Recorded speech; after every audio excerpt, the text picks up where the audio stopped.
తండ్రి అయిన దేవునికి నా కృతజ్ఞతాస్తులు చెల్లిస్తున్నాను. అలాగే చేరువచ్చిన మీ అందరికీ కూడా ప్రభుపేట వందనాలు తెలియజేస్తున్నాను. అందరికీ వందనాలు. మహోన్నతుడైన దేవుడు మనల్ని ప్రేమించి అందరం మనం ఆరాధించడానికి మరొక అవకాశాన్ని మనందరికీ అనుగ్రహించినందుకు ఆయనకు హృదయపూర్వకంగా కృతజ్ఞతాస్తులు చెల్లిస్తున్నాము. ఈ సమయం ముందు ఆయన లేఖనాలను మనం శ్రద్ధగా ఆలోచన చేయడానికి ప్రయత్నం చేద్దాము. దేవుడి సన్నిధిలో మనకి ఎప్పుడు మేలు జరుగుతుందని నమ్మకంతో మనం దేవుని సన్నిధికి వచ్చుచున్నాము. కావున ఈరోజు చాలామంది భక్తులు వ్రాసిన సంగతులను మనం ఆలోచన చేయబోతున్నాం. అలాగే దేవుడు సన్నిధిలో, దేవుని మందిరంలో మనకు జరిగే మేలేంటో ఆ విషయాలను మనం ఈరోజు చూడబోతున్నాం. కీర్తనాకారుడు 84వ కీర్తనలో మాట్లాడుతూ ఆయన చెప్తున్న మాట ఏంటంటే, యెహోవా మందిరానికి వెళ్ళినప్పుడు లేకపోతే యెహోవా మందిరం విషయంలో అతనికి ఎలాంటి ఆలోచన ఉందో తెలియపరుస్తున్నాడు. ఏమంటున్నాడంటే, సైన్యములకు అధిపతియగు యెహోవా, నీ నివాసములు ఎంత రమ్యములు, యెహోవా మందిర ఆవరణములు చూడవలనని నా ప్రాణం ఎంతో ఆశపడుచున్నది. అంటే దేవుని మందిర ఆవరణ వద్ద ఎంతో మేలుందని, అక్కడికి వెళ్తే మంచిదని కీర్తనాకారుడు ఆశపడుతున్నాడు. నా ప్రాణం ఎంతో ఆశపడుచున్నది, అది సొమ్మసిల్లుచున్నది. జీవము గల దేవుని దర్శించుటకు నా హృదయమును నా శరీరమును ఆనందంతో కేకలు వేయుచున్నవి. అంటే దేవుణ్ణి దర్శనం కోసం భక్తుడు ఎంతో ఆశపడుతూ ఉన్నాడు. త్వరగా వెళ్ళి ఆయన సన్నిధిలో కూర్చోవాలని, ఆయన మందిరంలో ఉండాలని ఆయన కోరిక కలిగి ఉన్నట్లుగా మనం చూస్తున్నాం. అంతేకాకుండా 3వ వచనంలో, సైన్యములకు అధిపతియగు యెహోవా, నా రాజా, నా దేవా, నీ బలిపీఠం నొద్దనే పిచ్చుకులకు నివాసం దొరుకును, పిల్లలు పెట్టుటకు ఆనకోవులకు గూటి స్థలం దొరుకును. నీ మందిరం నందు నివసించువారు ధన్యులు, వారు నిత్యము నిన్ను స్తుతించెదరు. దేవుని మందిరంలో నివసిస్తే, దేవుని మందిరం దగ్గర ఉంటే ఆనందం ఉంది. దేవుని మందిరంలో నిజమైన ఆనందం ఉంది. ఆయన మందిరం దగ్గరకు వస్తే మంచి సంతోషం మనం అనుభవిస్తాం. 10వ వచనంలో, నీ ఆవరణములో ఒక దినము గడుపుట 1000 దినముల కంటే శ్రేష్టము అన్నాడు. అంటే వాస్తవంగా మనం వారమంతా ఎక్కడైనా ఉంటాము. ఒకవేళ ఆదివారం నాడు మనం వచ్చాము అంటే, ఆదివారం నాడు ఒక్కరోజు 1 గంట సమయమో 2 గంటల సమయం ఇక్కడ కూర్చుంటే, అతను అంటున్నాడు, నేను ఎక్కడ నా దినాలు గడిపినా కానీ నాకు అంత శ్రేష్టంగా అనిపించలేదు, కానీ నాకు నీ సన్నిధిలో గడపటము నాకు శ్రేష్టంగా ఉందనే సంగతిని తెలియపరుస్తున్నాడు. కావున దేవుని మందిరం ద్వారం దగ్గర మనకి ఎలాంటి మేళ్ళు ఉన్నాయో ఆ సంగతిని మనం ఈరోజు ఆలోచన చేయబోతున్నాం. దేవుని వాక్యాన్ని ధ్యానించటం కానీ, ప్రతిదినము దేవుని కొరకు సమయము హెచ్చించటం కానీ, మనం కానీ అందులో ఆనందం ఉందని, అందులో మేలు ఉందనే సంగతిని మనం చూడవచ్చు. మనకి అర్థమవుతుంది. దేవుని సన్నిధిలో మనం కూర్చునేటప్పుడు ఆ ఆనందం ఏంటో మనకు అర్థమవుతుంది. అప్పుడు దేవుని మందిర ద్వారము వద్ద మనకు జరిగే మేలేంటో ఈరోజు మనం చూడబోతున్నాం.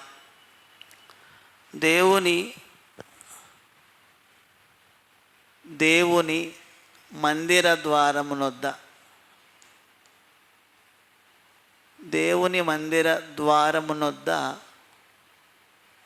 మనకు జరిగే మేలు. ఏ మేలు జరుగుతుంది? నీకు జరిగే మేలు, మనకు జరిగే మేలు. మేలు కొరకు అందరం ఎదురు చూస్తాం, మేలు జరగాలని కోరుకుంటాం. అప్పుడు కీర్తనాకారుడు 84వ కీర్తన 1 నుంచి 4వ వచనం 10వ వచనం చదివాము. 42వ కీర్తన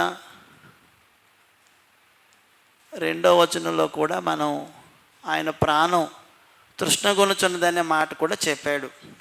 అప్పుడు దేవుని మందిర ద్వారం అంటే ఏమిటంటే, దేవుని వాక్యము ధ్యానించుట, దేవుని ఆత్మతోనూ సత్యముతోనూ ఆరాధించే స్థలమునొద్దకు చేరుకోవడం. దేవుని మందిర ద్వారం అంటే ఎప్పుడైనా మనం కూర్చొని దేవుని యొక్క వాక్యాన్ని ధ్యానిస్తూ ఉంటే వాక్యమును ధ్యానించుట, లేకపోతే మనందరం కలిసి దేవునిని ఆత్మతోనూ సత్యముతోనూ ఆరాధించడానికి మనం వస్తున్నాం. ఆరాధించుటకు కూడి వచ్చిన స్థలములో గడుపుట, అది స్థలములు, అవి దేవుని మందిర ద్వారాలు. దేవుని మందిర ద్వారం అంటే ఏంటంటే ఎక్కడైనా మనం కూర్చొని దేవుని వాక్యాన్ని ధ్యానిస్తున్నాం అనుకోండి, అది దేవుని మందిర ద్వారం. ఒకవేళ దేవుణ్ణి ఒక వ్యక్తి ఆత్మతోనూ సత్యంతోనూ ఆరాధించడానికి ఎక్కడైతే కూడిక పెట్టుకుంటున్నారో ఆ స్థలాలు దేవుని మందిర ద్వారాలు. ఆ సంగతి మనం చూడాలి. అప్పుడు దేవుని ద్వారం వద్ద మనం ఉంటే అసలు ఏమేమి జరుగుతాయో మనం చూసినట్లయితే, నెంబర్ 1, ఒకటోది, దేవుని మందిర ద్వారం దగ్గర మనకు కలిగే లాభం, మేలు, దేవుని జ్ఞానం అందించబడుతుంది. ఒక మనిషి లోక జ్ఞానం సంపాదించడానికి చాలా చోట్ల తను ఉంటాడు, కానీ దేవుని జ్ఞానం అందించబడే స్థలం ఏదంటే దేవుని మందిర ద్వారం. అంటే దేవుని మందిర ద్వారం దగ్గర ఒక వ్యక్తి ఉంటే అతనికి దేవుని జ్ఞానం అందించబడుతుంది, దేవుని జ్ఞానం. కావున ఒక వ్యక్తి దేవుని జ్ఞానాన్ని సంపాదించుకోవడం కోసం ఆయన ఏం చేయాలంటే ఆయన మందిర ద్వారం దగ్గర కూర్చోవాలి. ఆయన మందిర ద్వారం దగ్గర ఉంటే అతనికి ఆయన జ్ఞానం దొరుకుతుంది, ఆయన జ్ఞానం సంపాదించుకోగలుగుతాడు. ఒకవేళ ఒంటరిగా ఉండి మనం సంపాదించుకోగలమా అంటే, ఒకవేళ ఒంటరిగా ఉంటే సంపాదించుకోవాలంటే సంఘాన్ని అతను ఏర్పాటు చేసి ఉండకపోవచ్చు. సంఘాన్ని ఎందుకు ఏర్పాటు చేశాడు అంటే, సంఘము సమాజంగా కూడుకొని ఆ చోట దేవుని యొక్క పాటలు పాడుకుంటూ దేవుడు తనకు చేసిన మేలును తలపోసుకుంటూ దేవుడి యొక్క జ్ఞానమును చెప్పుకుంటూ వారు బ్రతుకుతారు. అందుచేత ఒంటరిగా ఉండటం వల్ల మనము ఆ జ్ఞానాన్ని సంపాదించుకోలేము. సమాజంగా కూడుకొని ఆ జ్ఞానాన్ని సంపాదించుకోవాలని దేవుడు ఈ మందిర ద్వారాల్ని ఏర్పాటు చేశాడు. అందుచేత దేవుని జ్ఞానం ఎక్కడ అందించబడుతుందంటే, ఎక్కడైతే దేవుని మందిర ద్వారములు ఉంటాయో ఆ చోట దేవుని జ్ఞానం అందించబడుతుంది. యెషయా గ్రంథము 2వ అధ్యాయము 2-3 వచనాల్లో ముందుగా సంఘం గురించి ప్రవక్త ద్వారా ప్రవచనం చెప్పించాడు దేవుడు. అక్కడ ఆ సంఘము గురించి మాట్లాడుతూ ఆ సంఘము ఎలాంటిదో తెలియపరుస్తూ ఇలా చెప్తున్నాడు 2-3 వచనాల్లో. అంటే అంత్యదినాలు అంటే ధర్మశాస్త్రం ఎండైపోయిన దినాలని అంత్యదినాలు అన్నాడు. అంత్యదినములలోను పర్వతముల పైన యెహోవా మందిర పర్వతము, అంటే యెహోవా మందిర పర్వతం అంటే సంఘము అని అర్థం. అక్కడ పర్వతముల పైన అంటే యెహోవా మందిరం పర్వతము, పర్వత శిఖరమున స్థిరపరచబడి కొండల కంటే ఎత్తుగా ఎత్తబడును. ప్రవాహం వచ్చినట్లు సమస్త అన్ని జనులు దానిలోనికి వచ్చెదరు. ఆ కాలమున సియోనులో నుండి ధర్మశాస్త్రము, సియోన్ అంటే యెరూషలేములో నుండి ధర్మశాస్త్రము, యెరూషలేము నుండి యెహోవాకు బయలువెళ్ళును. జనములు గుంపులుగా వచ్చి, చూడండి జనాలు ఎలాగొస్తున్నారంటే గుంపులుగా వచ్చి యాకోబు దేవుని మందిరమునకు, అంటే అక్కడ పేర్లు చెప్తున్నాడు చూడండి. యెషయా గ్రంథం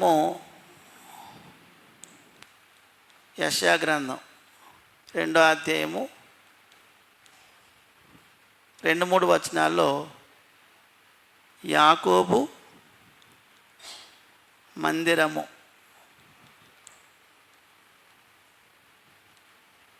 యెహోవా పరిశుద్ధ పర్వతము అన్నారు.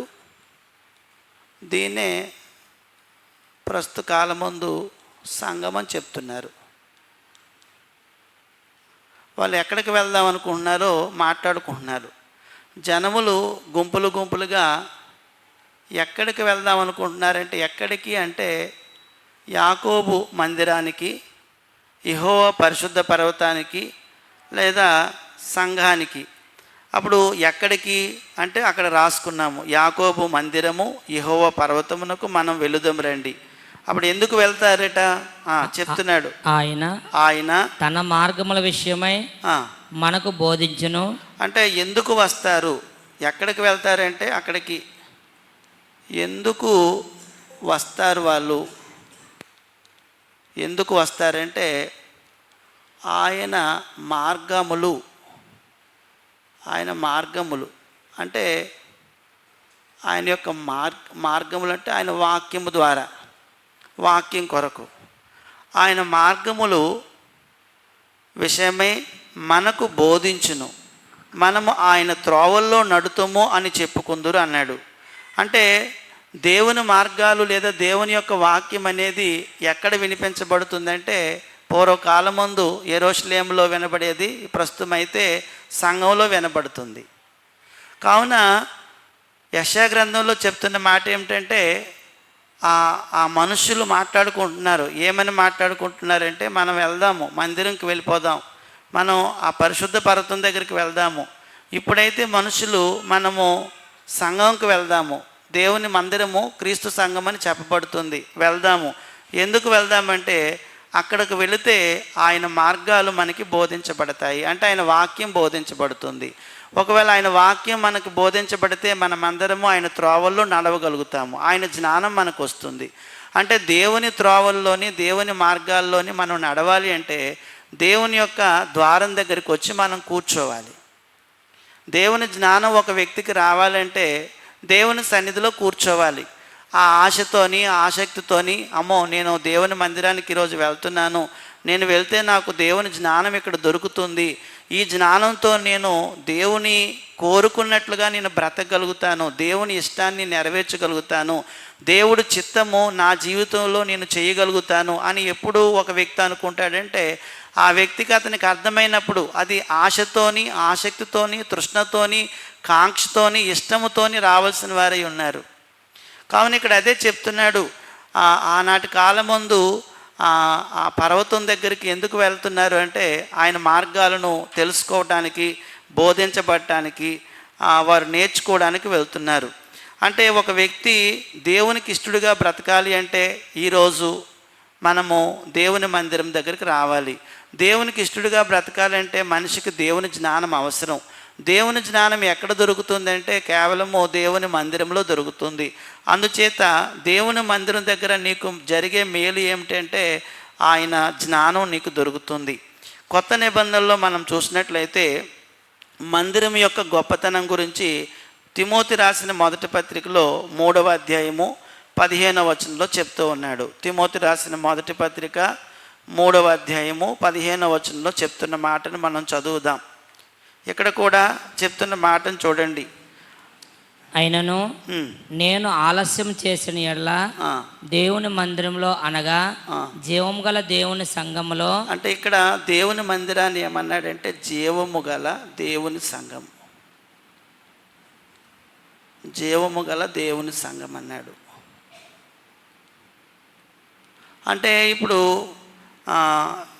కొత్త నిబంధనలో దాని యొక్క విశిష్టత గురించి చెప్తున్నాడు. ఈ మందిరము లేదా ఈ సంఘం యొక్క విశిష్టత ఏమిటి అంటే తర్వాత చదవండి. అనగా జీవము గల దేవుని సంఘములో జనులు ఎలాగూ ప్రవర్తింపవలనో, అంటే జనులు ఎలాగూ ప్రవర్తించబడునో అది తెలియజేస్తుంది, అది నేర్పిస్తుంది. అది అంటే జనులు అంటే ఎవరు? ప్రజలు. ఎక్కడికి వచ్చే ప్రజలు? చర్చికి వస్తున్న ప్రజలు. ఎవరైతే సంఘానికి వస్తున్నారో సంఘానికి వస్తున్న ప్రజలకి మేము ఇంతవరకు లోకంలో ఉన్నామండి, మేము ఇంతవరకు బయట ఉన్నాము, ఇంతవరకు అన్యులతో కలిసి ఉన్నాము, ఇప్పుడు దేవుని దగ్గరికి వచ్చాము, మేము ఎలా బ్రతకాలో మాకు ఎక్కడ నేర్పిస్తారంటే అందుకే సంఘంలో నేర్పిస్తారు. అంటే సంఘం ఏం చేస్తుందంటే నీవు ఎలా ప్రవర్తించాలో నేర్పిస్తుంది. అందుకు సంఘము. అది జీవం గల దేవుని సంఘము. అంటే జీవం గల దేవుని సంఘము ఎందుకోసం ఏర్పాటు చేయబడిందంటే మనుష్యులు ఎలాగూ ప్రవర్తించవలనో. ఏ మనుష్యులు? సంఘంలో చేర్చబడిన వారు, లేకపోతే క్రైస్తవులు అనబడుతున్నవారు. క్రైస్తవుడి యొక్క ప్రవర్తనకి లోక జనుడి యొక్క ప్రవర్తనకి తేడా ఉంది. లోకములో ఉన్నవారు లోక జ్ఞానంతో ప్రవర్తిస్తారు. క్రైస్తవుడు దేవుని జ్ఞానంతో ప్రవర్తించాలి. మరి క్రైస్తవుడు దేవుడి జ్ఞానం ఎక్కడ సంపాదించుకుంటాడంటే దేవుని మందిర ద్వారం దగ్గరికి వస్తే సంపాదించుకుంటాడు. అందుకు ఏర్పాటు చేయబడింది. అందుచేత దేవుని మందిర ద్వారం దగ్గర కూర్చుంటే నీకు జరిగే మేలు ఏంటంటే నీవు ఎలాగ ప్రవర్తించాలో నీకు తెలియజేయబడుతుంది, నీకు నేర్పించబడుతుంది. అందుచేత ఆ తెలియజేయబడ్డానికి నేర్పించడానికి ఒక ఇన్స్టిట్యూట్ని పెట్టాడు దేవుడు. దేవుడికి భూమి మీద ఉన్న ఒక ఇన్స్టిట్యూషన్ ఏంటంటే కేవలము సంఘము, చర్చ్. అందులోకి నువ్వు ఎందుకు రావాలంటే నువ్వు వచ్చినట్లయితే నీకు దేవుని జ్ఞానం అందించబడుతుంది. దేవుని జ్ఞానం ఎందుకోసమంటే నువ్వు ఎలా ప్రవర్తించాలో నీకు అది బోధిస్తుంది, తెలియజేస్తుంది. అందుచేత దాని యొక్క విశిష్టత, దాని యొక్క గొప్పతనం అది. సంఘాన్ని దేవుడు ఎందుకు ఏర్పాటు చేశాడంటే అందుకే ఏర్పాటు చేశాడు. లేకపోతే నిన్ను ఒంటరిగానే చేసుకోవయ్యా, మీ ఇంటి దగ్గరే చేసుకోవయ్యా అని చెప్పేద్దును. నువ్వు ఇంటి దగ్గరే కూర్చొని మీ భార్య నువ్వు కూర్చొని ప్రార్థన చేసుకోండి, లేకపోతే పాటలు పాడేసుకోండి అని చెప్తును. ఎవరి మట్టుకు వాళ్ళు జీవించండి అని చెప్తును. కానీ అలా చెప్పడానికి వీలు పడదు. దేవుడు సంఘాన్ని ఇప్పుడు ఏర్పాటు చేశాడు. పూర్వమందు ఇశ్రాయేలు జనాంగానికి ధర్మశాస్త్రాన్ని ఇచ్చాడు. అక్కడ లేవీలు ఉన్నారు, యాజకులు ఉన్నారు. వాళ్ళందరూ వారికి బోధించేవారు, తెలియపరిచేవారు. అందుచేత దేవుని మందిర ద్వారం దగ్గర మనకు జరిగే మేలు ఏమిటంటే దేవుని జ్ఞానం అందించబడుతుంది. కావున ఇక్కడ మనము ఈ భూమి మీద ఆ సంఘానికి ఉన్న మరొక ప్రత్యేకత ఏమన్నాడంటే కింద చెప్తున్నాడు, ఆ సంఘము సత్యమునకు స్తంభము, ఆ సంఘము సత్యమునకు ఆధారమై ఉంది అన్నాడు. అంటే ప్రియమైన వాళ్ళారా, భూమి మీద సత్యం అనే దాన్ని ఒక మనిషి తెలుసుకోవాలంటే, ఒక మనిషి సత్యం గురించి నేర్చుకోవాలంటే కేవలము సంఘములోనే అది ఉంటుంది తప్ప ఇంకెక్కడా లేదు. సంఘంలోనే ఉంటుంది తప్ప ఇంకెక్కడా లేదు. సత్యము అంటే ఏమిటంటే వాస్తవము అని అర్థం. సత్యం అంటే అబద్ధము అని, సత్యం అంటే ఏదో మాట్లాడడం. వాస్తవం ఏమిటి? అప్పుడు వాస్తవం అంటే ఒకసారి చూడండి, ఒక మనిషి తన గురించి తాను ఏమనుకుంటున్నాడు. ఈ వాస్తవము దేవుని మందిరం దగ్గరకు వస్తే తెలుస్తుంది. ఒక మనిషి దేవుడి గురించి ఏమనుకుంటున్నాడు, ఆ వాస్తవము దేవుని మందిర ద్వారం దగ్గరకు వస్తే తెలుస్తుంది. ఒక మనిషి చచ్చిపోయిన తర్వాత ఎక్కడికి వెళ్తాడు, ఆ వాస్తవము దేవుని మందిర ద్వారం దగ్గరకు వస్తే తెలుస్తుంది. అది వాస్తవం అంటే. ఈ మనుషులు రకరకాల ఆలోచనలతో ఉన్నారు భూమి మీద. ఎన్నో ఆలోచనలతో బ్రతుకుతున్నారు, ఎన్నో నమ్మకాలతో బ్రతుకుతున్నారు. కానీ నిజమైన నమ్మకము లేదా వాస్తవము ఎక్కడ తెలియజేయబడుతుందంటే కేవలము ప్రభు సన్నిధిలో తెలియజేయబడుతుంది. అంటే కొన్ని సందర్భాల్లో కొంతమంది ఆలోచన చేసినప్పుడు యేసు ప్రభు వారిని అతను అడిగాడు. ఎవరు అడిగారంటే అతన్ని తీసుకొని వెళ్ళారు గవర్నర్ గారి దగ్గరికి. తీసుకొని వెళ్ళేటప్పుడు అతను అంటాడు, నేను సత్యమును గూర్చి సాక్ష్యం ఇవ్వటానికి వచ్చాను అన్నాడు. ఎవరన్నారు ఆ మాట? యేసుప్రభు వారు అన్నారండి. యేసుప్రభు అన్న మాట ఏంటంటే, నువ్వెవరు అంటే నేను సత్యం గురించి సాక్ష్యం ఇవ్వటానికి వచ్చానని యేసుప్రభు వారు స్పష్టంగా ఫిలాతో చెప్పాడు. సత్యం అనగానే ఏమి అని అడుగుతాడు అతను. ఎవరిని?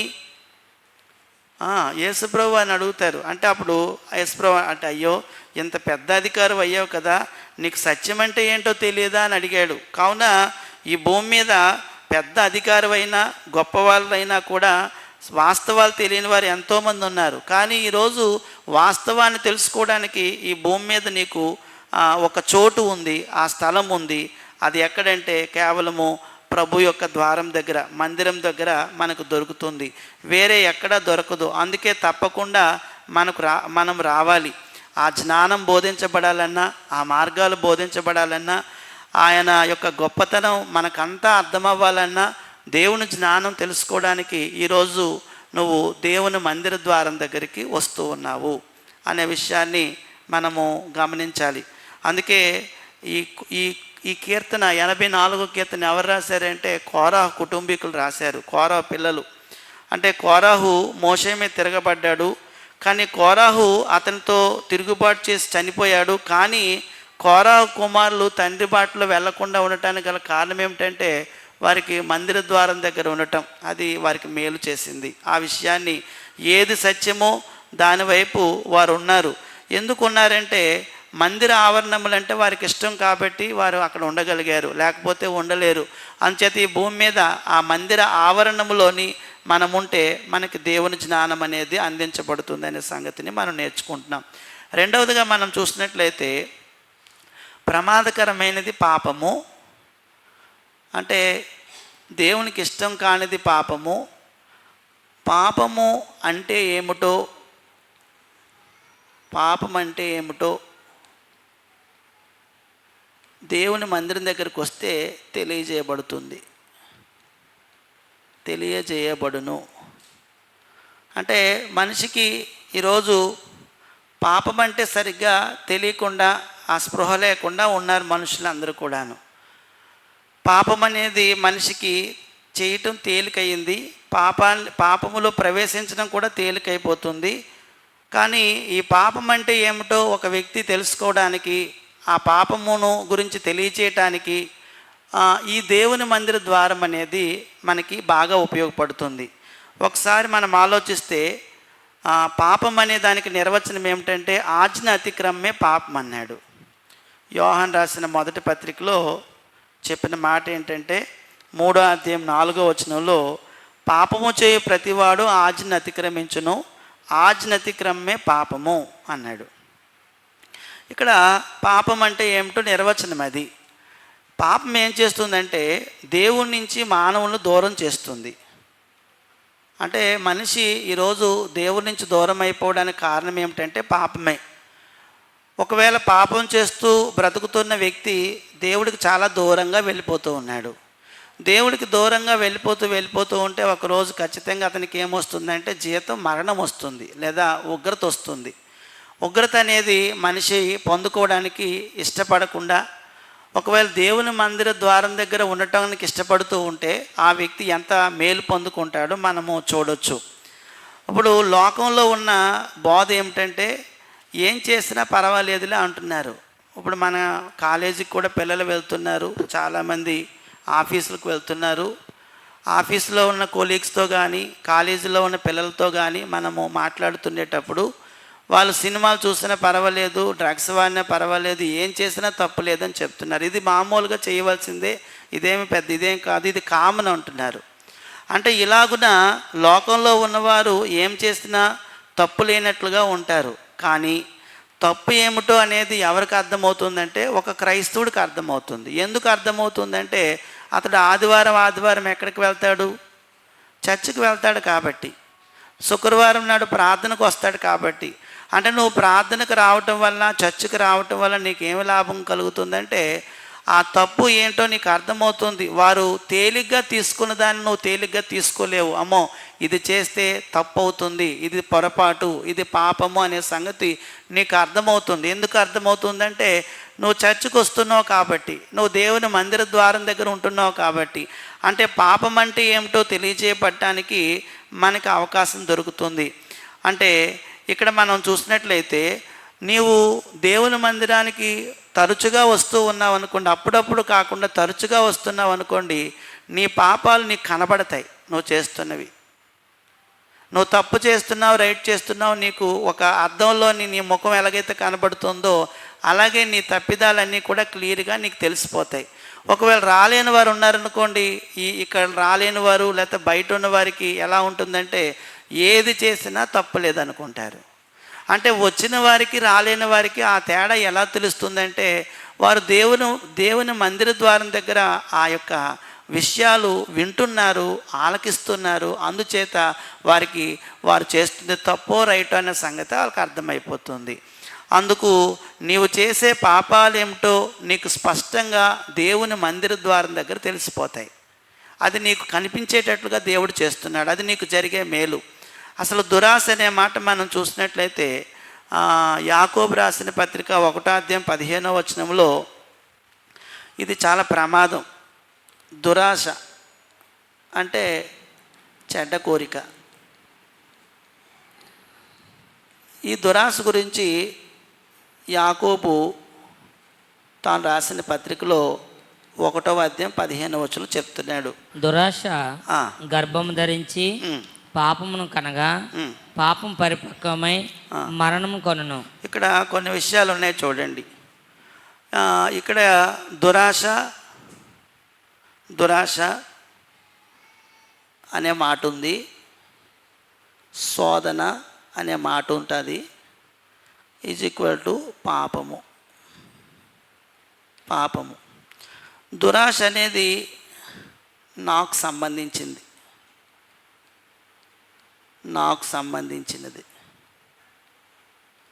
శోధన అనేది సాతానుకు సంబంధించినది.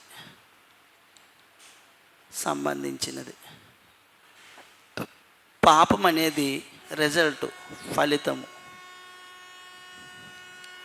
అదండి. అప్పుడు పాపం పరిపక్వమైపోతే వచ్చేది ఏంటంటే మరణము. మరణం అంటే దేవుడి నుండి దూరమగుట. ప్రియమైన వాళ్ళారా, చూడండి జాగ్రత్తగా. దురాశ ఉండకూడదని నీకు నేర్పించేది ఎక్కడంటే చర్చిలోనే. అప్పుడు అపవాది ఒకడు ఉన్నాడు, నిన్ను శోధిస్తాడని చెప్పేది చర్చిలోనే. పాపం అనేది నీకు నష్టం చేస్తుందని చెప్పేది చర్చిలోనే. నువ్వు దేవుని నుంచి దూరం అయిపోతున్నావనే సంగతి నీకు చెప్పేది కూడా దేవుని మందిర ద్వారం దగ్గరే.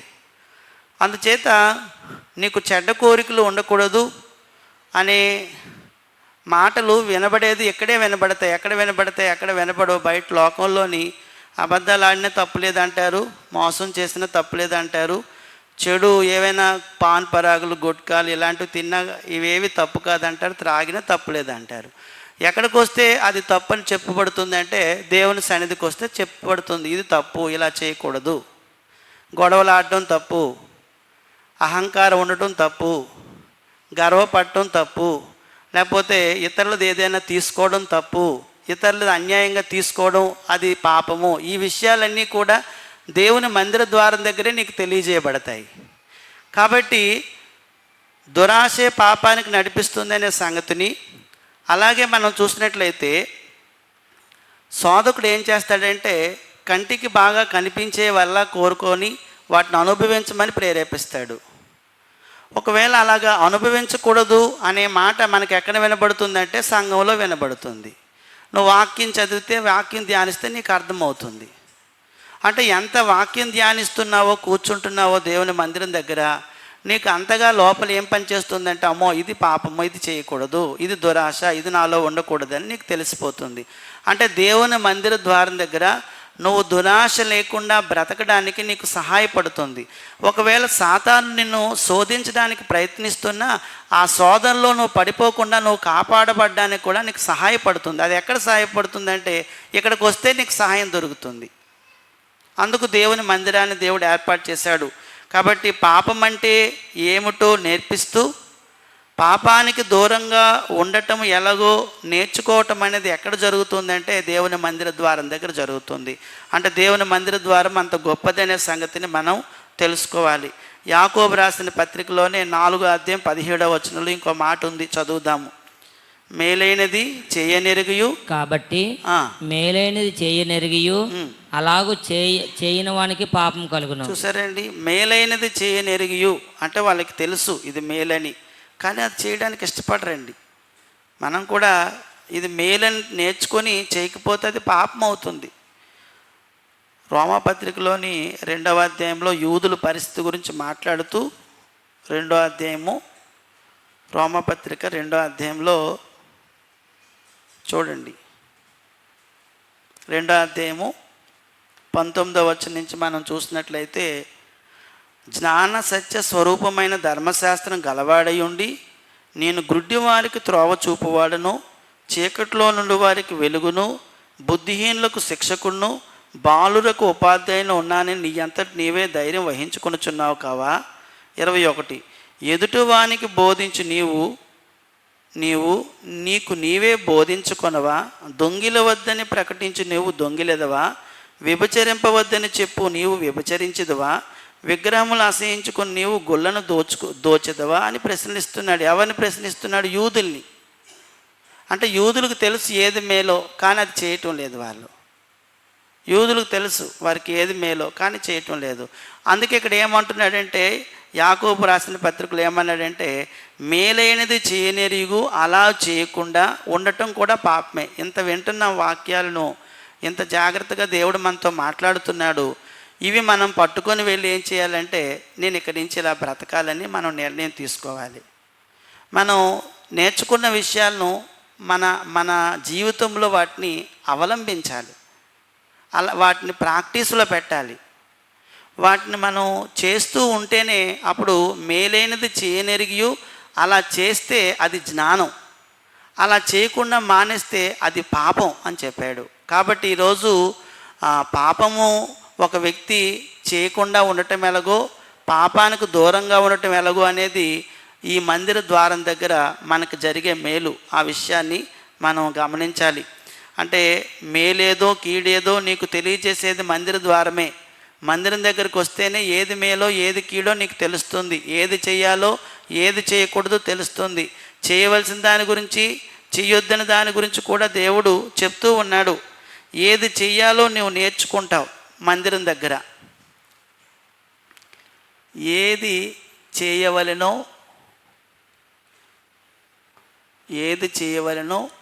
అది నేర్పబడుదువు, నేర్చుకుంటావు ఇక్కడ. తర్వాత మేలుకి కీడుకి మధ్య వ్యత్యాసం నీకు అర్థమవుతుంది. వ్యత్యాసము నీకు బాగా అర్థమవుతుంది. అర్థమయ్యేది మందిరం దగ్గరే. అంత మేలు. ఈరోజు నేను చేస్తున్నది మేలా కీడా, నేను చేస్తున్నది దేవునికి ఇష్టమైనదేనా, ఇదంతా నీవు నేర్చుకునే స్థలము దేవుని మందిర ద్వారమే. అందుకు దేవుడు తన మందిర ద్వారాన్ని ఏర్పాటు చేశాడు.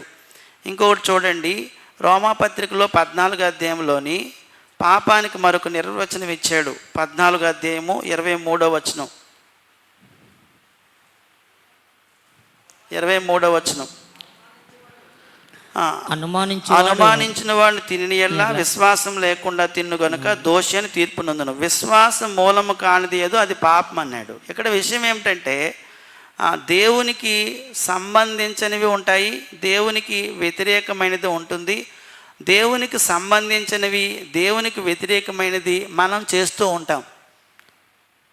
దేవునికి సంబంధించినవి. రెండోది దేవునికి వ్యతిరేకమైనవి. ఒక వ్యక్తి తాను జీవితంలో ఎన్నో విషయాల్లో దేవునికి ఏదైనా వ్యతిరేకమైనది కానీ దేవునికి సంబంధించినవి కానీ చేస్తే అది పాపము.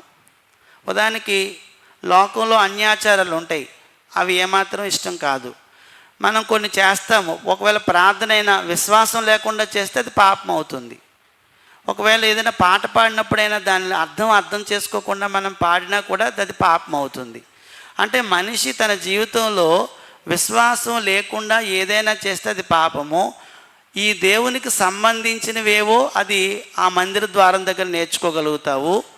దేవునికి వ్యతిరేకమైనవి ఇవి అని ఈ మందిరం దగ్గర నేర్చుకుంటావు. అంటే నువ్వు పాపం చేయకుండా బ్రతకడానికి దేవుని మందిరం అనేది నీకు ఎంతో సహాయం చేస్తుందనే సంగతిని మనం నేర్చుకుంటున్నాము. రోమాపత్రికలోనే 12వ అధ్యాయంలోనే మరొక మాట చూద్దాము. 9వ వచనం చూడండి. మీ ప్రేమ నిష్కపటమైనదై ఉండవలెను, చెడ్డదాన్ని అసహించుకొని. ఇగో చూడండి, ఈ మనుషులు చెడ్డదాన్ని అసహించుకొని మంచిదాన్ని అత్తుకొని ఉండుడి. అంటే అర్థం ఏమిటి? మంచిదాన్ని అత్తుకోవటం అనేది ఎక్కడ నేర్చుకోవడం? అసలు మంచిదేది చెడ్డదేది అనేది కూడా మనకు దేవుని మందిరమే నేర్పిస్తుంది. అంటే దేవుని మందిరంలో ఏ విషయాలు చెడ్డవి, ఏ విషయాలు మంచివి అనేది ఒకరు నేర్చుకోవడానికి అవకాశం ఉంటుంది. ఏ విషయాలు మంచివి, ఏ విషయాలు చెడ్డవి. ఒకసారి గలతీ పత్రిక 5వ అధ్యాయము 19 నుంచి 21 వచనం వరకు చెడ్డ విషయాలు చెప్పాడు. చదవండి నెమ్మదిగా. శరీర కార్యాలు, గలతీ పత్రిక 5:19-21. శరీర కార్యములు స్పష్టమై ఉన్నవి. ఇవి శరీర కార్యాలు. అవేవనగా జారత్వము, నెంబర్ 1 జారత్వము, అపవిత్రత, నెంబర్ 2 అపవిత్రత, కాముకత్వము, 3 కాముకత్వము, విగ్రహారాధన, 4 విగ్రహారాధన, అభిచారము, విగ్రహారాధన, 5 అభిచారము, ద్వేషములు, 6 ద్వేషములు, కలహములు, ద్వేషములు, కలహము, కలహములు,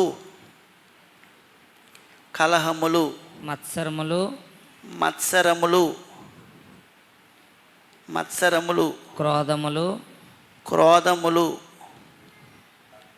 క్రోధములు, కక్షలు, 10 కక్షలు, భేదములు, 12 విమతములు,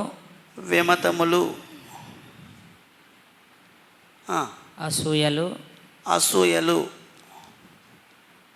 మత్తతలు, అల్లరితో కూడిన ఆటపాటలు. ఇవన్నీ కూడా చెడ్డవని చెప్పాడు. అల్లరితో కూడిన ఆటపాటలు. ఇప్పుడు ఈ విషయాలు దేవుడు గ్రంథంలో పరిశుద్ధాత్ముడి ద్వారా రాయించాడు. అప్పుడు ఈ కార్యాలన్నీ కూడా చెడ్డవే అనే సంగతి నేను బయట ఉండేటప్పుడు నాకు తెలియదు. కానీ లోపలికి వచ్చిన తర్వాత ఈ వీటిని ఏమన్నాడంటే శరీర కార్యములు అన్నాడు. శరీర కార్యములు చెడ్డవి. ఏ విషయాలు చెడ్డవి అనేది నేను బైబిల్ చదువుతున్నప్పుడు నాకు అర్థమైంది, లేకపోతే దేవుని సన్నిధిలో నేను విన్నాను. ఇవన్నీ చెడ్డవే. ఒకవేళ ఈ చెడ్డవాటిని నీకు తెలియజేసింది ఎవరంటే దేవుని గ్రంథము. ఇవి చేయకూడదు, వీటిలో మనం ఉండకూడదని చెప్పింది కూడా దేవుని గ్రంథము, దేవుని మందిర ద్వారం దగ్గరే మనం నేర్చుకున్నాం. అలాగే 22వ వచనంలో ఏ విషయాలు మంచివి అక్కడ చెప్పాడు. 9 విషయాలు. ఏ విషయాలు మంచివేవో చెప్తున్నాడు చూడండి. ఆత్మఫలం ఏదనగా గలతీ 5:22. ప్రేమ, 5:22. ఇప్పుడు మంచివి చెప్తున్నాడు. 1 ప్రేమ, సంతోషము, 2 సంతోషము, సమాధానము, సంతోషంగా ఉండటము, సమాధానంగా ఉండటము, దీర్ఘశాంతము, సమాధానంగా ఉండటము, దీర్ఘశాంతంతో ఉండటము, దీర్ఘశాంతంతో ఉండటము, దయాలత్వము, దయతో ఉండటము, మంచితనము, మంచితనంతో ఉండటము, విశ్వాసము, విశ్వాసంగా బ్రతకటము, సాత్వికము, నియమాలకు లోబడి బ్రతకటము, ఆశా నిగ్రహం.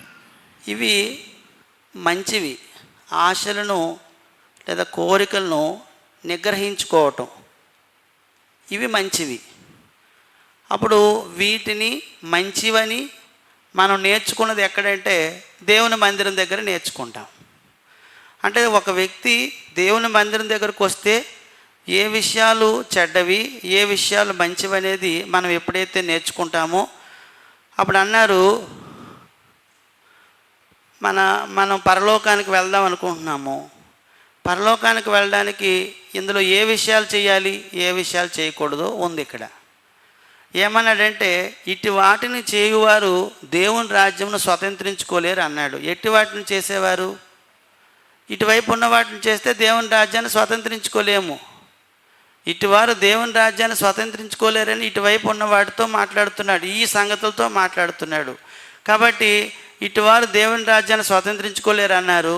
ఒకవేళ ఇవి చేస్తే ఈ ఆత్మఫలం ఫలిస్తే కనుక మనం దేవుని రాజ్యాన్ని స్వతంత్రించుకుంటామనే సంగతి చెప్తూ ఉన్నాడు. అంటే ఒక మనుషుడు దేవుని రాజ్యంలోనికి ఎలా వెళ్తాడు లేదా ఎలా స్వతంత్రించుకుంటారనే సంగతిని కూడా మనం దేవుని మందిర ద్వారం దగ్గరకు వస్తే మనకి ఆ మేలు జరుగుతుంది. అంటే ఈరోజు దేవుని మందిర ద్వారం దగ్గరకు వస్తే ఎన్ని మేలు చేస్తున్నాడో చూడండి.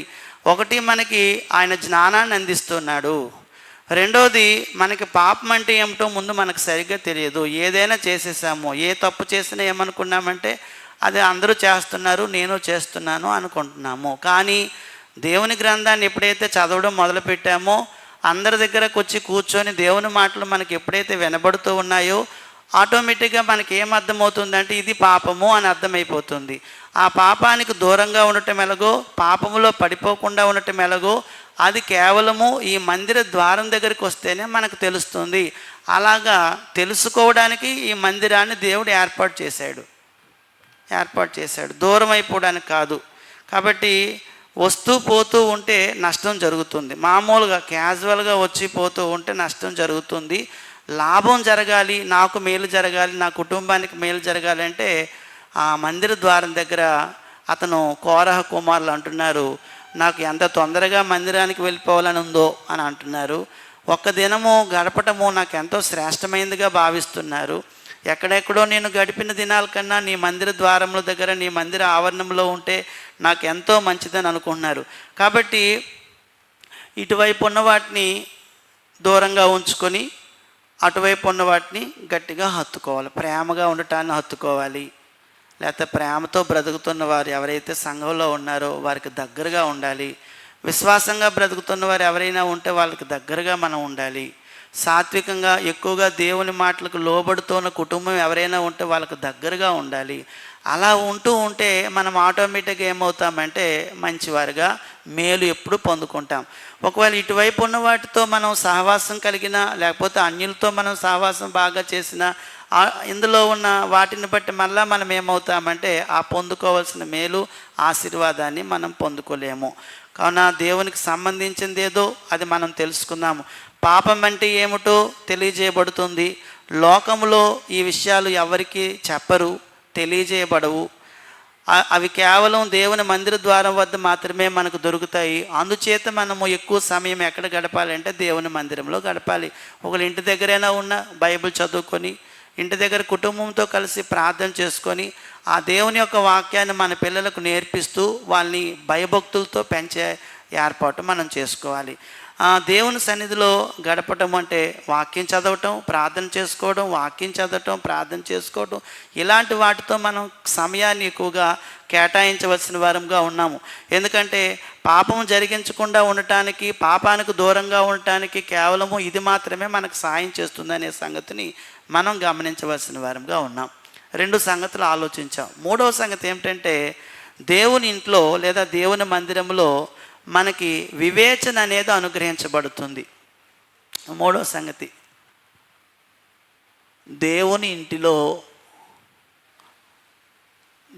ఇంటిలో లేదా దేవుని మందిర ద్వారం దగ్గర వివేచన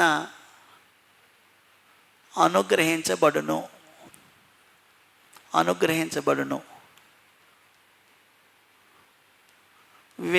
వివేచన అనుగ్రహించబడుతుంది.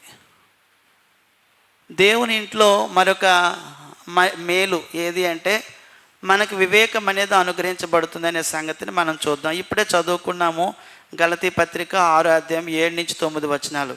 వివేచన అనే మాటకు అర్థం ఏమిటంటే మంచి చెడులను బేరేజు వేసుకునే స్థితిలోకి మనం ఉండటం.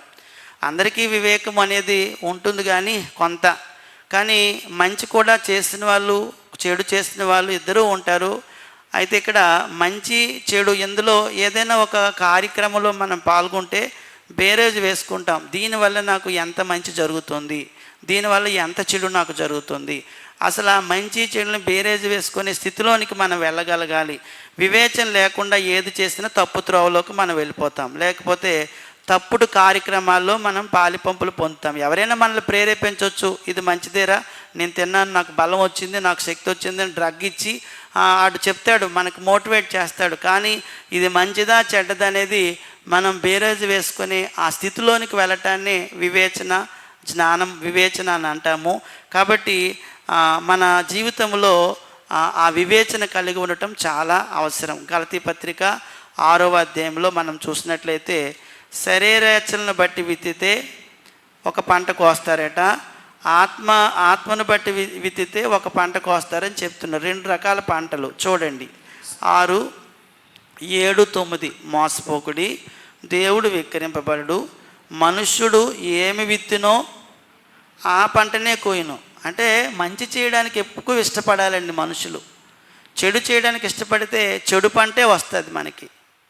అందుచేత మనము ఈ స్థితిలోనికి వెళ్ళాలి అంటే, ఏది మంచో ఏది చెడో మనకి తెలియాలి అంటే, బేరేజు వేసుకోవాలంటే దేవుని యొక్క సన్నిధి మనకు చాలా అవసరం. ఇలా అంటున్నాడు, మనుష్యుడు ఏమి విత్తునో ఆ పంటనే కోయును, ఎలాగనగా తన శరీర ఇచ్చలను బట్టి విత్తువాడు అన్నాడు. అంటే చెడును విత్తువాడు అని అర్థం. చెడును విత్తువాడు, చెడు ఆలోచనలతో విత్తనాలు వేసేవాడు తన శరీరము నుండి క్షయమను పంట కోయను, ఆత్మను బట్టి విత్తువాడు ఆత్మ నుండి నిత్య జీవమనని పంట కోయను అని అన్నాడు. వివేచన అంటే నిర్వచనం చెప్పుకున్నాము. మంచి చెడులను బేరేజు అంటే చూసుకోవడం, లెక్కలు కట్టుకోవడం, బేరేజు వేసుకొని స్థితిలోనికి మనం వెళ్ళిపోవాలి, మంచినే ఎన్నుకోవాలి. అప్పుడు గలతీ పత్రికలో 6వ అధ్యాయం 7-9 వచనాల్లో శరీరేచ్ఛలు అనే విత్తనాలు వేస్తే ఏ పంట వస్తుంది అన్నాడు? క్షయము అన్నాడు. క్షయమను పంట. క్షయము అంటే నాశనం అయిపోద్ది పంట. నాశనం అయ్యే పంటను సంపాదించుకుంటాం. అప్పుడు పంట క్షయమైన పంట వస్తుంది. ఆత్మ ఫలము మనం చెప్పుకున్న ఈ పక్కనే ఇవి విత్తనాలు అయితే వచ్చే పంట నిత్య జీవము పంట. ఇది నిత్య జీవం అంటే ఇది అక్షయమైన పంట. అక్షయము అంటే నాశనము కాని పంట, నాశనం కానిది. యేసుప్రభు వారు ఒక ధనవంతుడితో మాట్లాడుతూ ఇలా అన్నారు, నువ్వు ఈరోజు లెక్కలు వేసుకున్నావు కదా, కొట్లన్నీ తొలిపించేసి మొత్తం పంట అంతా లోపల వేసుకుందాం అనుకుంటున్నావు కదా, నువ్వు నీ ప్రాణం నాకు ఈ రాత్రే కావాలన్నాడు. అప్పుడు కిందన చెప్పాడు, ఏమన్నాడంటే, ఒక వ్యక్తి లోకమంతా సంపాదించేసుకొని తన ప్రాణం పోగొట్టుకుంటే ఏం ప్రయోజనం అని అన్నాడు. అయితే ఈ భూమి మీద చాలామంది మామూలుగాను దేవుని సన్నిధికి రాకపోతే వాళ్ళకి వివేచన లేకుండా ఏం చేస్తున్నారంటే క్షయమైన దాన్ని పంటను కోసుకుంటున్నారు. అంటే ఎలాగంటే వాళ్ళ భూమి మీదకి వచ్చిన తర్వాత తమను దేవుడు ఎందుకు పుట్టించాడో, అసలు ఎందుకు వారిని నిర్మించాడో, అసలు అతని యొక్క ఉద్దేశం ఏమిటో తెలియకుండానే వాళ్ళు గొప్ప జ్ఞానవంతులుగాను గొప్ప గొప్ప కార్యాలు చేసుకుంటూ దేవుణ్ణే తెలుసుకోకుండా చనిపోయిన వాళ్ళు చాలామంది ఉన్నారు. వారు ఏ పంటకు వస్తున్నారు? వాళ్ళకి మరి ఏ పంట లేదు. నువ్వు చెడ్డవాటిని చేసి బోల్డ్ అంత ధనం సంపాదించుకున్నావు, కూడగొట్టుకున్నావు, లేకపోతే ఏదైనా కీర్తి ప్రతిష్టలు సంపాదించుకున్నావు, దానివల్ల నీకు వచ్చే పంట ఏమిటంటే నాశనము, లేకపోతే క్షయమైనది కోస్తున్నావు. కానీ ఆత్మఫలం అంటే నీ ఆత్మ ఈ గుణాలన్నీ సంపాదించుకుంటూ ఈ గుణాలతోనే నీ యొక్క జీవితాన్ని, నీ యొక్క రోజువారీ డైలీ లైఫ్ని కొనసాగిస్తూ ఉంటే ఒక దినాన్ని మాత్రం నువ్వు నిత్య జీవాన్ని మాత్రం కోసుకుంటావు, లేకపోతే నిత్య జీవం అనే పంటను సంపాదించుకుంటావు. అలా నిత్య జీవం అనే పంట అనేది సంపాదించుకుంటామనే సంగతిని మనం ఎక్కడ నేర్చుకుంటున్నామంటే, ఇగో దేవుని మందిర ద్వారం దగ్గరికి వస్తేనే ఈ సంగతులన్నీ మనకు తెలుస్తున్నాయి. ఇది మేలు. లేకపోతే మనకు తెలియదు కదా, మనకేం తెలుస్తుంది? కాబట్టి ఆ గొప్ప భాగ్యాన్ని మనం తప్పకుండా పొందుకుంటాం. వివేచన లేకపోతే మనము ఇంకా తక్కువ స్థాయిలో ఉండిపోతాము. చెడును విసర్జిస్తూ మంచిని చేస్తూ ముందుకు మనం కొనసాగుతూ ఉండాలి. అప్పుడు ఈ వివేచన కావాలంటే మరొక ముఖ్యమైన విషయం ఉంది. ఏమిటంటే హెబ్రీలకు రాసిన పత్రికలో ఒక మాట చదువుదాం. హెబ్రీలకు రాసిన పత్రిక 5వ అధ్యాయము 12వ వచనం. ఈ వివేచనకు మరొక ముఖ్యమైన పని చేయాలి మనం. కాలమును బట్టి చూస్తే మీరు బోధకులుగా ఉండవలసిన వారే ఉండగా దేవోక్తులలో మొదటి మూల పాఠంలో ఒకడు మీకు మరలా బోధింపవలసి వచ్చెను. మీరు పాలు త్రాగవలసిన వారే గాని బలమైన ఆహారం తినగలవారు కారు. అంటే మరుగుజ్జులుగా ఉన్నారు వాళ్ళు. మరియు ఇప్పుడు వాస్తవంగా వాళ్ళు ఒకప్పుడు ఎంతో ఉన్నతంగా ఉండేవారు, తర్వాత తగ్గిపోయారు. అప్పుడు 14 వచనం చివరి లైన్లో అన్నాడు, వయస్సు వచ్చిన వారు అభ్యాసం చేత మేలు కీడులను వివేచించుటకు అన్నాడు. చూడండి, వివేచించుటకు అంటే మన వయస్సు అంటే ఆత్మ సంబంధమైన వయస్సు ఉంటుంది, శారీరక వయస్సు ఉంటుంది. మనం 44 సంవత్సరాలు, 50 సంవత్సరాలు, 60 సంవత్సరాలు, 70 సంవత్సరాల వయస్సు మనకు వస్తుంది, పెరుగుతుంది వయస్సు. భౌతికంగా మన ఇయర్స్ పెరుగుతూ ఉంటాయి. ఆత్మ సంబంధమైన వయస్సు కూడా మనకు పెరుగుతూ ఉంటుంది. అంటే దేవుని సన్నిధిలోకి ఎప్పటి నుంచి వస్తున్నాం మనం, ఎన్ని సంవత్సరాలు బట్టి నుంచి వస్తున్నాం మనం. కానీ ఇన్ని సంవత్సరాల బట్టి నుంచి వచ్చినా కూడా మనం ఇంకా చెడు వైపు ఎందుకు ఇష్టపడుతున్నామంటే మనము ఎదగలేదన్నమాట, వివేచన లేదన్నమాట. ఇంకా మన కళ్ళు చెడు వైపు వెళ్ళిపోతున్నాయి, మన మనస్సు మన కళ్ళు వెంబడి వెళ్ళిపోతుంది, చెడుని ఇష్టపడుతుంది. లేకపోతే మన చెవులు ఇంకా చెడుని వినటానికి ఇష్టపడిపోతున్నాయి. ఎవరైనా చెడు వార్తలు చెప్తూ ఉంటే వాటిని వింటున్నాం, లేకపోతే ఏవైనా అలాంటి పాటలు అంటే వింటున్నాం, అలాంటి మాటలు అంటే వింటున్నాం, ఇంకా సినిమా పాటలు వింటున్నాం, ఇంకా సినిమా స్టోరీలు వింటున్నాం, లేకపోతే ఇంకేదైనా అసహ్యమైన వాటిని వింటున్నామంటే మన ఈ చెవులు ఇంకా ఎందుకు అలాగున్నాయి, మన కళ్ళు ఇంకా ఎందుకు అలాగున్నాయి, మన మనస్సు ఎందుకు ఇంకా అలా ఉంది, లేకపోతే మన జ్ఞానేంద్రియాలు ఎందుకు అలా పనిచేస్తున్నాయి. కావున వివేచన అంటే ఆ బేరేజ్ వేసుకునే స్థితి మనకి ఎలా పెరుగుతుందంటే మనం దేవుని మందిరంలో గడిపే సమయాన్ని బట్టి పెరుగుతుంది. ఎంత ఎక్కువ సమయంలో మనం దేవుడి మందిరంలో ఉంటామో ఆ మేలేదో కీడేదో మనం వివేచించగలం. ఒక వ్యక్తి ఆత్మ సంబంధంగా ఎదిగాడని మనం ఎలా చెప్పగలం అంటే ఆ వ్యక్తి జీవితంలోని ఆహారం తీసుకొని అతడు చూడండి, ఎవరికైనా అన్నం తిన్నారు, ఏదైనా తిన్నారు, ఏమండి నాకు జీర్ణం అవ్వటం లేదండి సరిగ్గా అంటే అతని జీర్ణశక్తిలోని జీర్ణ వ్యవస్థలో ఏదో సమస్య ఉందని మనం చెప్పుకుంటాం. అతను పెద్దవాడే దాన్ని జీర్ణించుకోలేకపోతున్నాడు. అప్పుడు వాళ్ళకి ఏం చేస్తారంటే పల్చగా ఏదైనా చేసి డ్రింక్స్ లాంటివి ఏవో ద్రవాలు లాంటివి ఏవో ఇస్తూ ఉన్నారు. నేను కూడా ఆత్మీయంగా ఎదిగాను అనడానికి రుజువు ఏమిటి అంటే నేను చెడును అసహించుకుంటున్నాను, చెడుకు దూరంగా ఉంటున్నాను, మేలుకి ఇష్టపడుతున్నాను. ఆ ఆత్మఫలముతోని ఆత్మఫలము అనేది ఫలిస్తూ విత్తనాలు వేస్తున్నాను. నా ఆత్మీయ వయస్సు ఎంత, నేను ఎంత పెరిగాను, ఎన్ని సంవత్సరాలు అయింది దేవుని సన్నిధికి వస్తూ. దేవుని సన్నిధికి వస్తున్న వారిలో దైవికమైన ఆలోచనలతో నింపబడి అస్సలు ఆ కీడు వైపు కానీ, ఆ చెడు వైపు కానీ, ఆ పాపం వైపు కానీ మరి మనస్సు వెళ్లకుండా ఈ మందిరం అనేది ఆపేస్తుంది. ఈ మందిరం దగ్గర ఆ మేలు పొందుకుంటాం మనం, మంచి క్యారెక్టర్ అనేది డెవలప్ అవుతుంది. ఒకవేళ మందిరానికి వచ్చి కూడా క్యారెక్టర్ని మనం పాడు చేసుకుంటున్నాము అంటే మనము మందిరంలో శ్రద్ధగా ఉండటం లేదు అని అర్థం, తరచుగా రావటం లేదని అర్థం, లేకపోతే ఆ దేవుని సన్నిధిని నిర్లక్ష్యం చేస్తున్నామని అర్థం, అంతే. మందిరానికి చాలా శక్తి ఉంది, దేవుని వాక్యానికి చాలా శక్తి ఉంది, మనలోనే పొరపాటు ఉంది, దేవుణ్ణి అనడానికి ఏమీ లేదు. ఎవరైనా ఒకవేళ అతను చర్చికి వెళ్తున్నాడండి ఆయన ఇలాగే ఉన్నాడని అంటే అక్కడ చర్చికి చర్చిలో సమస్య లేదు, ఉన్న సమస్య అంతా ఆ వ్యక్తుల్లోనే ఉంది. కావున ఇక్కడ ఒక గొప్ప సంగతి ఏంటంటే వివేచన అనేది ఉండాలి. వివేచన అంటే మంచి చెడును బేరేజ్ వేసుకునే స్థితి. ఏదైనా ఒక కార్యక్రమంలో ఒక యవ్వనస్తుడు పాలిపంపులు పొందుతున్నాడంటే అసలు నేను చర్చికి వెళ్తున్నాను, దేవుడు ఏమంటున్నాడు, ఈ అల్లరితో కూడిన ఆటపాటల్లో ఉండొద్దు అంటున్నాడు, ఇక్కడ డ్యాన్స్ ప్రోగ్రాం జరుగుతుంది, ఇందులో నేను ఎలాగుంటాను అని అతను తప్పించుకుంటాడు. అక్కడ నేను ఎలా చూస్తాను అతనితో పాటుగాను.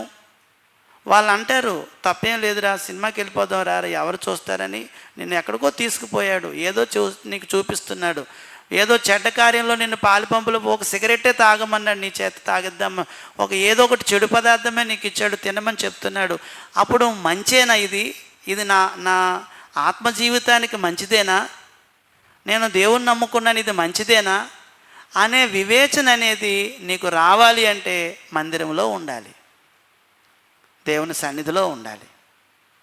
దేవుడు ఎప్పుడు మేలు చేస్తాడు, వాక్యం ఎప్పుడు మేలు చేస్తుంది, దేవుని వాక్యము మనకి మేలే, కీడేమీ ఉండదు. అందుచేత ఇంత మేలు చేస్తుందండి మనకి. ప్రతి వ్యక్తి కూడా ఆ వివేకం కొరకు మరొక పని చేయాలని హెబ్రీ గ్రంథకర్త అంటున్నాడు 14వ వచనంలో, మేలు కీడులను వివేచించుటకు సాధకము చేయబడిన జ్ఞానేంద్రియములు కలిగి ఉన్నారు. సాధకము అన్నారు, ఎక్సర్సైజ్ అన్నమాట. జ్ఞానేంద్రియాలంటే ఈ కళ్ళు, ఈ చెవులు, ఈ ముక్కు, ఈ నాలుక, ఈ చర్మము, వీటిని జ్ఞానేంద్రియాలు అంటాం. ఇప్పుడు ఈ నాలుకను నిదానంగా మాట్లాడడానికి ప్రాక్టీస్ చేయాలి. శాపవచనాలు మాట్లాడకుండా, దూషణ మాటలు మాట్లాడకుండా ప్రాక్టీస్ చేయాలి. అలాగే ఈ కళ్ళు ఏది పడితే దాన్ని చూడకుండా ఈ కళ్ళుని ప్రాక్టీస్ చేయాలి. అందుకే యోబు తన గ్రంథంలోని ఒక మాట అంటాడు. ఏమన్నాడంటే, అతను నా కన్నులతో నేను నిబంధన చేసుకొని ఉన్నాను అన్నాడు. కన్యకను నేను ఎలా చూడగలుగుతాను అన్నాడు. నేను ఈ కన్నులు, నా మనస్సు నా కన్నులు చెప్పినట్టుగా వెళ్ళదని చెప్పాడు. అలాగా మన కన్నులని, ముక్కుని, చెవులని, నాలుకని, చర్మాన్ని కూడా ఈ జ్ఞానేంద్రియాలను దేన్ని తాకొచ్చో, దేన్ని ముట్టుకోవచ్చో, దేన్ని ముట్టుకోకూడదో ఇవన్నీ ప్రాక్టీస్ చేస్తూనే ఉండాలి. వీటిని సాధకం చేయబడిన జ్ఞానేంద్రియాలు అన్నాడు. అందుకే వివేచన అనేది, వివేచనకు జ్ఞానేంద్రియాలు సాధకం చేయబడినవై ఉండాలి. వివేచనకు మూలం, వివేచనకు ఏం కావాలంటే సాధకము, అంటే ఎక్సర్సైజ్, సాధకము చేయబడిన జ్ఞానేంద్రియాలు కావాలి. అలాంటివి అవసరం. అక్కడ చెప్పాడు అదే విషయం. అంటే వివేచన అనేది ఉండాలి. ఈ వివేచన అనేది ఇగో దేవుని ఇంట్లో కలుగుతుంది. అప్పుడు నీ కళ్ళు చెప్తాయి. యవనస్తులు ఎవరైనా ఉంటే తిమోతి ఉత్తరం రాసినప్పుడు అన్నాడు కదా, ఏమన్నాడంటే, తిమోతి రాసిన పత్రిక, మొదటి పత్రిక 5వ అధ్యాయంలో, మీరు యవ్వనస్తులు కదా, నువ్వు ఇలా చెప్పు. 2వ వచనంలో, అన్నదమ్ములని, యవ్వనులను, తల్లులని, వృద్ధ స్త్రీలను, అక్కా చెల్లెల్ని పూర్ణ పవిత్రతో, యవ్వన స్త్రీలను హెచ్చరించుమన్నాడు. పూర్ణ పవిత్రతతో అన్నాడు. అంటే మనమందరం కూడా చాలా జాగ్రత్తగా ఇవన్నీ కూడా దేవుని యొక్క సన్నిధిలో నేర్చుకొని వాటిని అవలంబించాలి, ప్రాక్టీస్ చేయాలి. యవ్వనస్తులు ఎవరినైనా ఇంకొక యవ్వనుని కానీ యవ్వనస్తురాలు కానీ పిలిచేటప్పుడు కానీ, చూసేటప్పుడు కానీ, ఇప్పుడు చర్చిలో ఉండి కూడా ఒకవేళ ఎవరమైనా పొరపాటుగా మనకున్న కోరికలను బట్టి, యవ్వనేచ్చలను బట్టి ఎవరైనా చూస్తే ఆ పెద్దవాళ్ళు అనాలి, నాన్న నువ్వు దేవుని సన్నిధిలో ఉన్నావు కదా, అలా మనం చూడకూడదు, అలా వారితో మాట్లాడకూడదని బుద్ధి చెప్పాలి. మనం అది అక్కడ దొరుకుతుంది. మనకి ఎక్కడ దొరుకుతుందంటే దేవుని సన్నిధిలోనే. మనం కూడా యవ్వన కాలంలో నుంచి వచ్చాం కాబట్టి వాళ్ళకి చెప్పి ఇది మంచిది కాదు, నువ్వు ప్రాక్టీస్ చేయాలి, నువ్వు సాధకం చేయాలని వారికి తెలియపరచాలి. కాబట్టి దేవుని ఇంటిలో మనకి వివేచన అనేది దొరుకుతుంది. ఇక్కడ మనం చూసినట్లయితే మరొక మాట 5:14లో, ఎవరైతే వివేచన కలిగి ఉంటారో వాళ్ళు బలమైన ఆహారం తింటారు. బలమైన ఆహారం తినడం అంటే వాక్యాన్ని ఇంకా లోతుగా అర్థం చేసుకోగలుగుతారు. వివేకం లేకపోతే అపార్థం చేసుకుంటారు, అర్థం చేసుకోలేరు.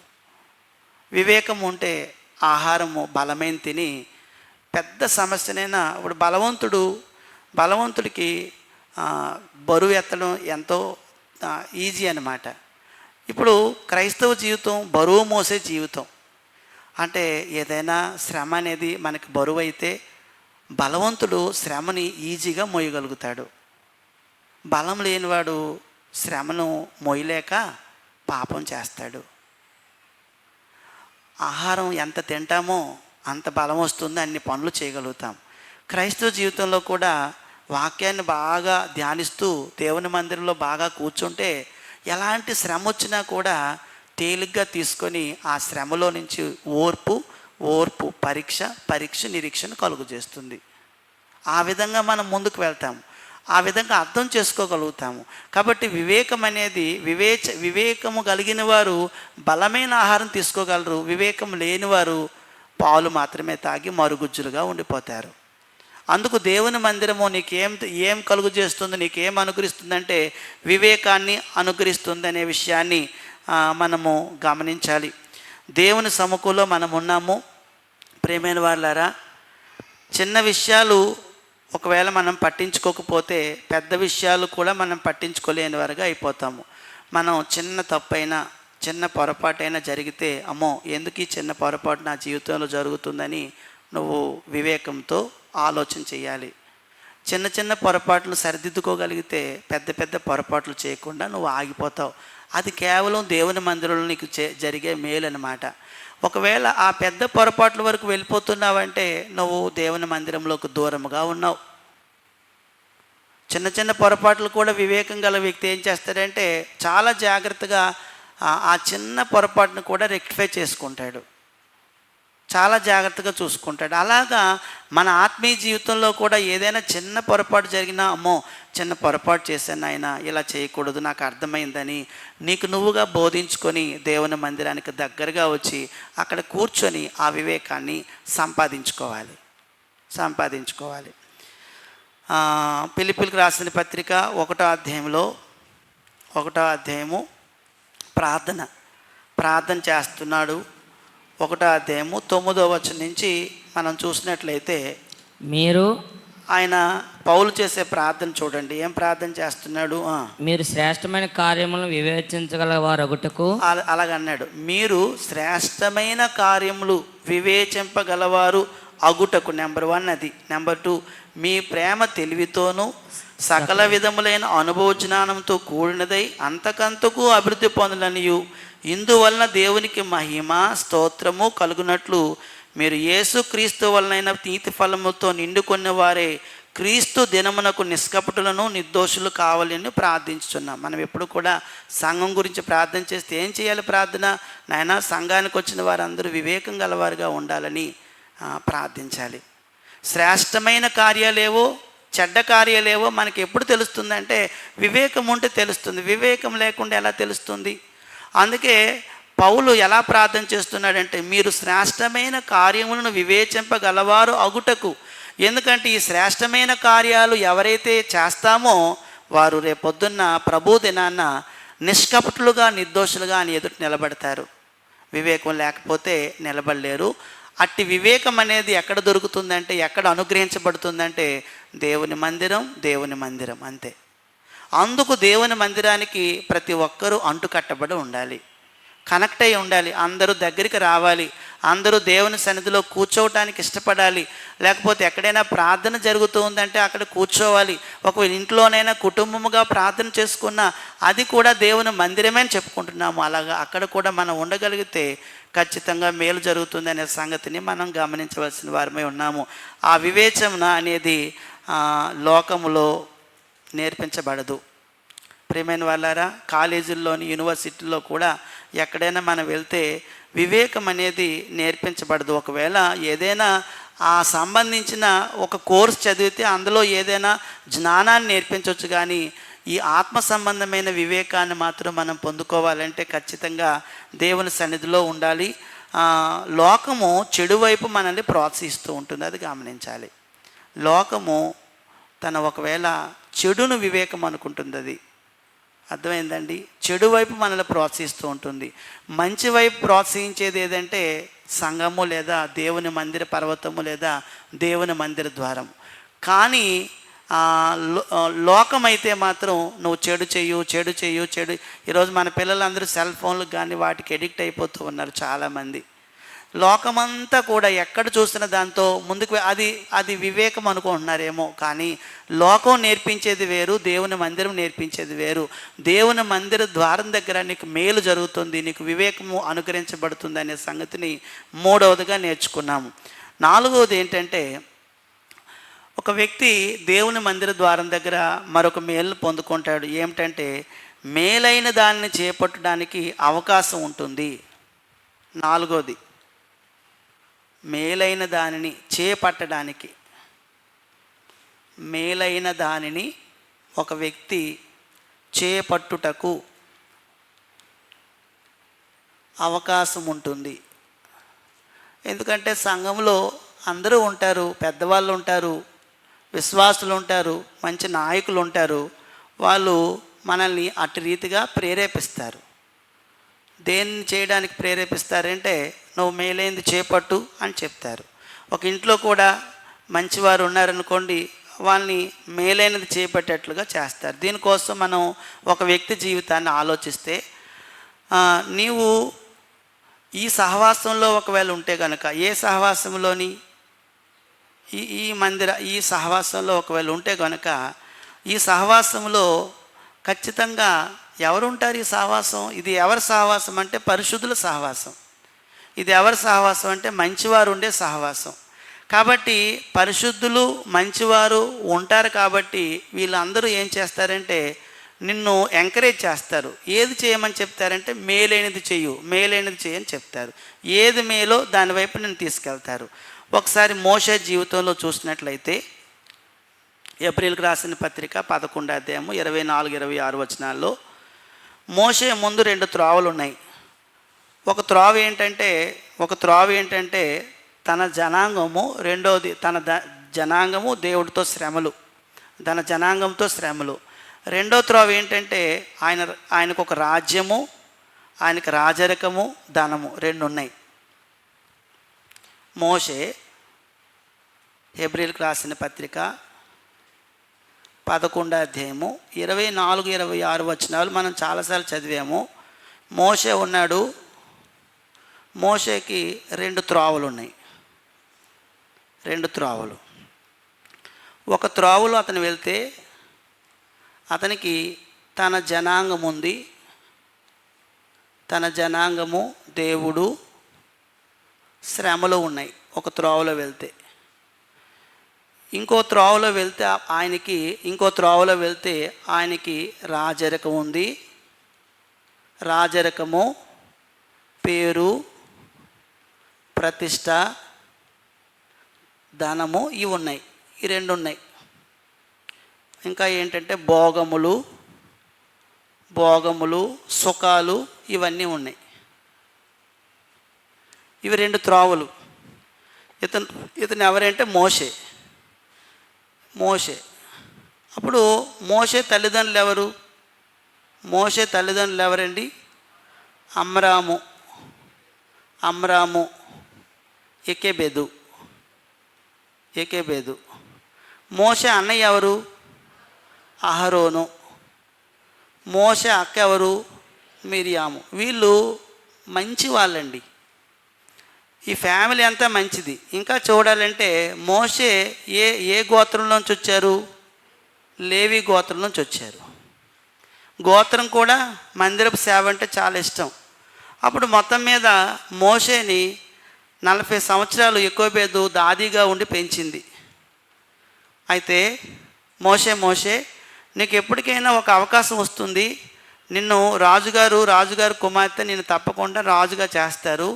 అప్పుడు నువ్వు రాజుగా చేయబడటానికి నువ్వు పిలువబడినప్పుడు నువ్వు ఆ రాజరికాన్ని, ఆ త్రోవని విడిచిపెట్టు, ఆ పేరు ప్రతిష్టలను విడిచిపెట్టు, ఆ డబ్బుని విడిచిపెట్టు, ఆ ధనాన్ని విడిచిపెట్టు, ఆ కీర్తిని విడిచిపెట్టు, ఆ సుఖభోగాలను విడిచిపెట్టు. ఆ త్రోవలో నువ్వు వెళ్ళవద్దని, మేలైనది నీ జనాంగాన్ని నువ్వు హత్తుకొని ఉండు, మేలైనది నీ నిజమైన దేవుని నువ్వు హత్తుకొని ఉండని ఆమె ఎంకరేజ్ చేసింది, ప్రోత్సహించింది. ఎందుకో తెలుసా అండి? వాళ్ళ ఫ్యామిలీ అందరూ అలాంటి వాళ్ళే. ఫ్యామిలీ అంతా అహరోను, మిరియాము, నాన్నగారైన అమ్రాము, వీళ్ళందరూ అలాంటి వాళ్ళే. అలాంటి గుంపులో తిరిగాడు చిన్నతనం నుంచి. ఎందుకంటే దాదిగా ఉంది, చూస్తున్నాడు, అమ్మ బోధిస్తుంది. పెద్ద అయిన తర్వాత అవకాశం వచ్చింది. అందుకు పెద్ద అయిన తర్వాత అందరి మధ్యలో కూర్చోబెట్టి, మోషే నువ్వు రాజు కావాలని ఆమె కుమార్తె, ఆ ఫరో కుమార్తె అడుగుతూ ఉంటే, నా కుమారుడుగా నువ్వు ఉండాలి, ఈ ఐగుప్తుని పరిపాలించాలి, ఐగుప్తు ధనాన్ని, ఐగుప్తు సుఖభోగాలు నువ్వు అనుభవించాలంటే నాకు ఇది మేలు కాదు. నాకు మేలు ఏంటంటే ఇశ్రాయేలు ప్రజలతో, క్రీస్తు ప్రజలతో నేను శ్రమ అనుభవిస్తానని 80 సంవత్సరాల శ్రమ కోసం వెళ్ళిపోయాడు. అది ఆయన జీవితం. అది దేవుని మందిర ద్వారం దగ్గర జరిగే మేలండి. అది మేలు. ఎప్పుడు మేలు జరుగుతుంది? ప్రోత్సాహం అందుతుంది. కొంతమంది చెడ్డవాళ్ళు ఏం చేస్తారంటే పాపం చేయని ప్రేరేపిస్తారు. ఒకవేళ మనలోనే ఎవరైనా ఉండొచ్చు. ఒక యవ్వనస్తుని రాంగ్ ట్రాక్లో నడిపించడం కానీ, ఎవరైనా తప్పు త్రోవలో నడిపించే వాళ్ళు ఎవరైనా ఉండొచ్చు. కానీ దేవుని మందిరంలో తరచుగా ఉన్న మనము ప్రతి ఒక్కరిని కూడా రాంగ్ వేలో కాకుండా రైట్ వేలో నడిపించాలి, ప్రోత్సహించాలి వాళ్ళని. మేలైన దానికోసం ప్రోత్సహించాలి. ఏది మేలో ప్రోత్సహించాలి. నువ్వు చర్చికి వెళ్ళకపోయినా పర్వాలేదులే, నువ్వు ముందు అదంతా చేసుకో, నువ్వు తర్వాత చూసుకుందులే, పెద్ద అయిన తర్వాత నువ్వు వెళ్దులే, పెళ్ళి అయిన తర్వాత వెళ్దులే అలాంటి మాటలు చెప్పే వాళ్ళు కూడా ఉన్నారు. తల్లిదండ్రులే కొంతమంది పిల్లలు పాడు చేసిన వాళ్ళు ఉంటారు. మందిరం యొక్క గొప్పతనాన్ని అసలు అర్థం అయినా కూడా వాళ్ళని ఎలాగొకలాగా చెరిపేసి చెడ్డ ఆలోచన చెప్పి కొంతమంది ఏం చేస్తూ ఉంటారంటే, అయ్యో దేవుని మందిరం దగ్గర ఇలా ఉంటే మంచిదని ఎవరైనా నేర్పిస్తూ ఉంటే అలా పాడు చేసిన వాళ్ళు కూడా ఉంటారు. కానీ వారి గురించి మనం మాట్లాడలేదు. ఇక్కడ అమ్రాము, యోకెబెదు, తర్వాత అహరోను, మిర్యాము అలాంటి గుంపులో ఉన్న ఆయన తన జనాంగం కోసం రెండింటి మధ్యలో ఆయన నిలబడ్డాడు. ఎటువైపు వెళ్ళాలి అనే సందిగ్ధంలో ఉన్నప్పుడు అతను ఎంచుకునే విషయంలో అతన్ని ప్రేరేపించింది ఆమె తల్లి. సందిగ్ధంలో ఉన్నవారిని మేలైన దాని వైపు వెళ్ళేటట్లుగా ఆ వ్యక్తుల్ని ప్రోత్సహించేవారుగా మనం ఉండాలి. అందుకే అల్పకాలము పాపభోగం అనుభవించుకుంటే క్రీస్తు ప్రజలతో శ్రమ అనుభవించటమే మేలు అని అనుకొని మోషే వారితో వెళ్ళిపోయాడు. వివేచన ఉన్నప్పుడు మేలైనది ఎంచుకోగలుగుతాము. వివేచన లేకపోతే లోకంలో ఉంటే మంచిదాన్ని ఎంచుకోలేమండి, చెడ్డదాన్ని ఎంచుకుంటాం. డబ్బులో ఉంది, బంగారంలో ఉంది, కీర్తిలో ఉంది, ప్రతిష్టలో ఉంది, వాటితో ముందు. అందుకే పెళ్ళిళ్ళు చేసినప్పుడు కూడా కొంతమంది విశ్వాసం చేయకుండా డబ్బున్న వాళ్ళు ఇచ్చి చేసేస్తారు అంతే. ఎందుకంటే డబ్బున్న వాళ్ళు ఉంటే ఆ సుఖాలన్నీ కూడా నా కుమార్తె అనుభవిస్తుంది, మా పిల్లలు ఎలా ఉంటే ఆ విశ్వాసంతో ఉంటే కాదు ఎలాగ ఉన్నా పర్వాలేదని చేసుకున్న వాళ్ళు కూడా, అలా ప్రేరేపించే వాళ్ళు కూడా ఉంటారు. కావున మన జీవితంలో లోకంలో ఉంటే మంచిది ఎంచుకోలేమో ఆలోచన ఉండదు. వాగ్దాన దేశానికి నడిపించిన వాడుగా మోషే కనబడతాడు. చివరి దశలో ఆయన మాట్లాడుతున్న మాటలు యెహోషువ గురించి మనం చూసినట్లయితే, యెహోషువ కాలం వచ్చేటప్పటికి మనుషులందరూ కూడా చాలా వరకు ఇశ్రాయేలు కొంత అటు ఇటు ఉండేటప్పుడు యెహోషువ గ్రంథం 24వ అధ్యాయంలో యెహోషువ అయితే మాత్రం ఒక మాట అంటున్నాడు, మీరు ఎటు వెళ్ళినా కూడా నేను నా ఇంటి వారు మాత్రం ఎటు వెళ్ళిపోతామంటే దేవుడి వైపు వెళ్ళిపోతామన్నారు. ఏమండి, యెహోషువ గ్రంథంలో మనం చదువుతాం కదా, వాళ్ళందరూ రెండు పడవల మీద అంటే అటైనా ఇటైనా వెళ్ళాలని అనుకునేటప్పుడు 24వ అధ్యాయము 15వ వచనంలో, యెహోవాను సేవించుట మీ దృష్టికి కీడని తోచిన యెడల మీరు ఎవరిని సేవించుదురో, నది అద్దరిని మీ పితరులు సేవించిన దేవతలను సేవించుదురో, అమోరీల దేశాన్ని మీరు నివసించున్నారే వారి దేవతలను సేవించుదురు, నేడు మీరే కోరుకోండి, మీరు ఎవరిని సేవింప కోరుకుని నేను నా ఇంటివారు యెహోవాను మాత్రమే సేవిస్తామని అన్నాడు. మీరు ఎటు వెళ్ళినా నేను నా ఇంటివారు మాత్రము దేవుణ్ణి సేవించడమే మేలనుకుంటున్నాము, అటువైపే మేము వెళ్ళిపోతామని అతను అంటున్నాడు. అది విషయం. రూతు గ్రంథంలో రూత్ అయితే వార్ఫాని రూతుని పిలిచి నయ్యోమంటది, ఏమమ్మా మీరు చిన్న వయసులో ఉన్నారు, వెళ్ళి మీ అమ్మగారింటికి వెళ్ళి పెళ్ళిళ్ళు చేసుకోండి అమ్మా అని చెప్తే, వార్ఫా అన్నది రూత్ ఇద్దరు అంటారు, అమ్మ అత్తమ్మ మీతోనే వస్తామని అంటే, అప్పుడు లేదమ్మా నేను ముసలిదాన్ని, నాకు ఇంకా పిల్లలు కలిగినా మీరు అప్పటికి ముసలి వాళ్ళు అయిపోతారు, కాబట్టి మీరు వెళ్ళిపోవడం మంచిది, నేను మా ఊరు వెళ్ళిపోతానంటే అప్పుడు వార్ఫా ముద్దు పెట్టుకొని వెళ్ళిపోద్ది. రూత్ మాత్రం ఒక మాట అంటది, నీ దేవుడే నా దేవుడు, నీ దేశమే నా దేశము, నువ్వెక్కడ చనిపోతావో నేను అక్కడే చనిపోతాను, నీ జనాంగమే నా జనాంగం అని రూతు నయోమితో వెళ్ళిపోయింది. అందుకే రూతు గ్రంథము, రూతు అనే ఆమె బోయాజును కన్నది. రూతు బోయాజుని వివాహం చేసుకుంది. బోయాజు రూతులకి ఒబద్య పుట్టారు, ఒబద్యకి యెషీ పుట్టాడు, యెషీలోంచి దావీదు వచ్చాడు, దావీదులోంచి యేసుప్రభువు వారు వచ్చారు. ఎంత దీవించబడింది చూసారా? ఎంచుకునే దాన్ని బట్టి అది వివేచన. అంటే వివేచన అనేది ఎప్పుడంటే, నీకు ఎప్పుడైనా సందిగ్ధంలో ఉండేటప్పుడు ఇటు వస్తావా అటు వెళ్ళిపోతావా అంటే నువ్వు ఎంచుకోవాల్సిన దేవుని మందిరం ఎంచుకోవాలి. నువ్వు ఒకవేళ ఎక్కడైనా చదువుకున్నా కూడా, ఎక్కడైనా ఉద్యోగానికి వెళ్ళిపోయినా కూడా చర్చ్ ముందుందా లేదో చూసుకో.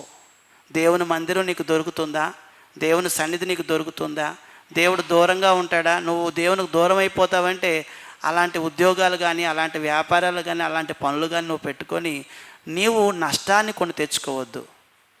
నీ బిడ్డలకు కూడా నువ్వు నష్టాన్ని చేయవద్దు. ఎందుకంటే అన్నిటికన్నా గొప్పది దేవుని మందిర ద్వారం. అందుకే నా ప్రాణము తృష్ణగొనుచున్నది, నా శరీరము అంటే ఎంతగానో ఆనందిస్తుంది, ఆయన దగ్గరికి వెళ్ళిపోవాలి, ఆయన ఆరాధించాలి, ఆయన చూడాలి, ఆయన దర్శించుకోవాలని. నేను మిగతా చోట్ల ఎన్ని దినాలు గడిపినా కానీ ఒక్క దినం అక్కడ గడిపితే నాకు ఎంతో శ్రేష్టమైనదని కీర్తనకారుడు చెప్తూ ఉన్నాడు. కావున ప్రియ సహోదరి సహోదరుడా, నెంబర్ 1 దేవుని జ్ఞానం అందించబడుతుంది. నెంబర్ 2 పాపం అంటే ఏమిటో తెలియజేయబడుతుంది.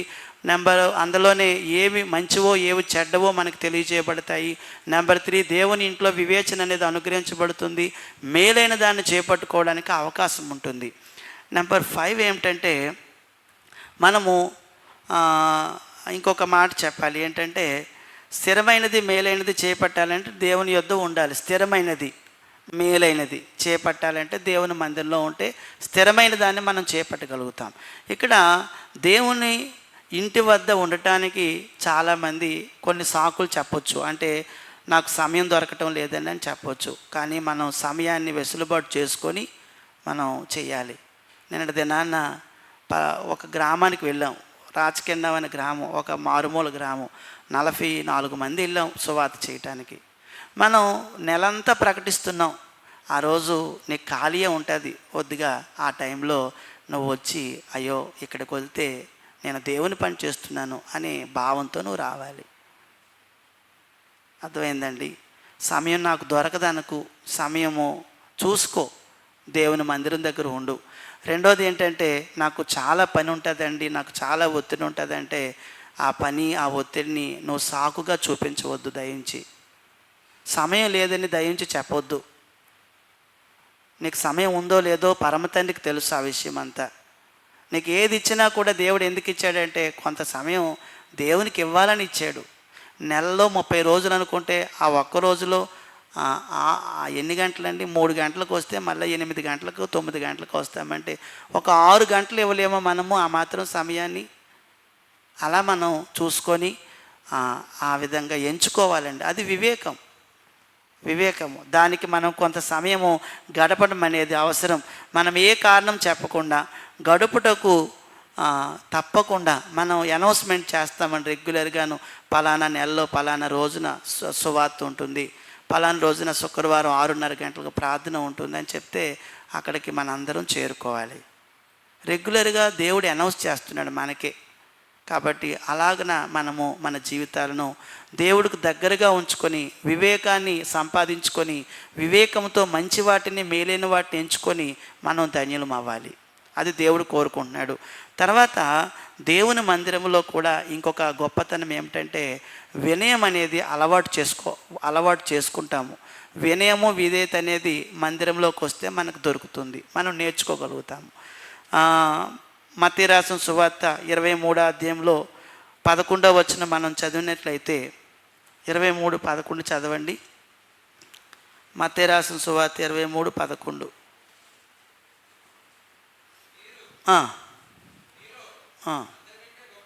మీలో అందరికంటే గొప్పవాడు. ఇప్పుడు పరిచారం చేయాలనే మనస్సు మనకి ఎక్కడికి వస్తే వస్తుందంటే దేవుని సన్నిధిలోకి వస్తే వస్తుంది. చిన్న చిన్న పనులు చేసినా మనం దీవించబడతాం. కాబట్టి ఈ విధేయత అనేది దేవుని ఇంట్లోనే వస్తుందనే సంగతిని మనం గ్రహించాలి, ఆలోచన చేసుకోవాలి. చివరిది ఏమిటంటే దేవునికి సేవ చేసే భాగ్యం దొరుకుతుంది. వినయము అలవాటు అవుతుంది. 5 దేవుని మందిరములో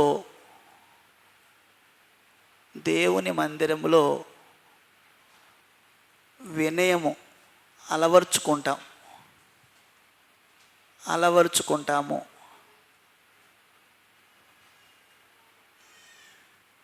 ఇంకొక గొప్ప భాగ్యం ఏమిటంటే దేవుని మందిరంలో దేవునికి సేవ చేసే భాగ్యం దొరుకుతుంది. సేవ చేసే భాగ్యము. ఈ సేవ చేసే భాగ్యము ఇక్కడ దొరుకుతుంది. దేవుని మందిరంలో దేవునికి సేవ చేసే భాగ్యము, దేవుని మందిరంలో వినయము విధేయత నేర్చుకోవచ్చు. ఇవన్నీ కూడా మేళ్ళు. కావున ఇలాంటి మేళ్ళు మనం తప్పకుండా సంపాదించుకొని మేళ్ళతో మనం నింపబడదాము. ఒక వచనం చదువుకొని మనం ముగించుకుందాము. రోమీలకు రాసిన పత్రిక 12వ అధ్యాయం 11వ వచనంలో రోమిలకు రాసిన పత్రిక 12:11లో 12:11 అంటే ఆసక్తి అన్నాడు. ఆసక్తి విషయంలో మీరు మాంద్యులు కాక ఆత్మయందు అంటే దేవుని సేవించే విషయంలో మనం ఎప్పుడు ఆసక్తి కలిగిన వారంగా ఉండాలనేది దేవుడి కోరిక. మందులుగా ఉండకూడదు, బాగా సేవించాలి. ఇవి మనకు లాభాలు. మనమందరం దేవుని మందిరం దగ్గర ఉండి ఈ మేళ్ళు పొందుకోవాలని నన్ను నేను హెచ్చరించుకుంటూ మిమ్మల్ని కూడా హెచ్చరిస్తూ ఇంతవరకు శ్రద్ధగా విన్న మీ అందరికీ కూడా ప్రభుపేట వందనాలు తెలియజేసుకుంటున్నాను.